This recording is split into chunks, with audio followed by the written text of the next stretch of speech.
আসসালামু আলাইকুম বন্ধুরা, সবাই কেমন আছেন? আশা করি সবাই ভালো আছেন, আমিও ভালো আছি। দেখুন, আমি মালয়েশিয়ার রাস্তায় আছি বর্তমানে। এখন আমার বন্ধুর সাথে দেখা করতে যাচ্ছি। দেখুন রাস্তাটি কত সুন্দর, কত পরিষ্কার।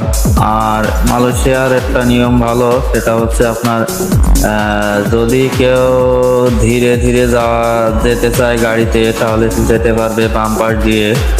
আর যদি মনে করেন যে আমার মানে অতিরিক্ত দ্রুত যাওয়া লাগবে, আমার একটু ইমার্জেন্সি কাজ আছে, সে ডান সাইড দিয়ে যেতে পারবে। আর তাছাড়া আপনি যদি মালয়েশিয়ার সিগন্যাল মেনে চলেন, তাহলে মনে করেন যে কোনো সমস্যা নাই। আর যদি আপনি সিগন্যাল না মানেন, সিগন্যাল অমান্য করে চলে যান, তাহলে আপনার অজান্তে আপনার পিছে কখন পুলিশ লেগে যাবে সেটা আপনি নিজেও বলতে পারবেন না।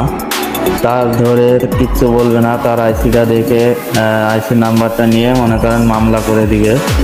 মালয়েশিয়ার এই যে জায়গাটি দেখছেন, এখানে আপনি যদি নামাজ পড়তে চান তা নামাজ পড়তে পারবেন, রেস্ট নিতে চাইলে রেস্ট নিতে পারবেন, খাওয়া দাওয়ারও ব্যবস্থা আছে।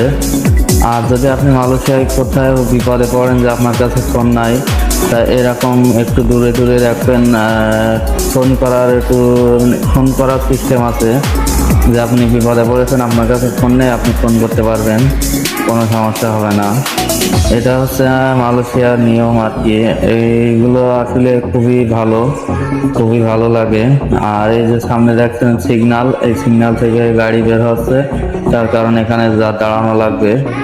না দাঁড়ালেই মনে করেন যে সমস্যা হবে।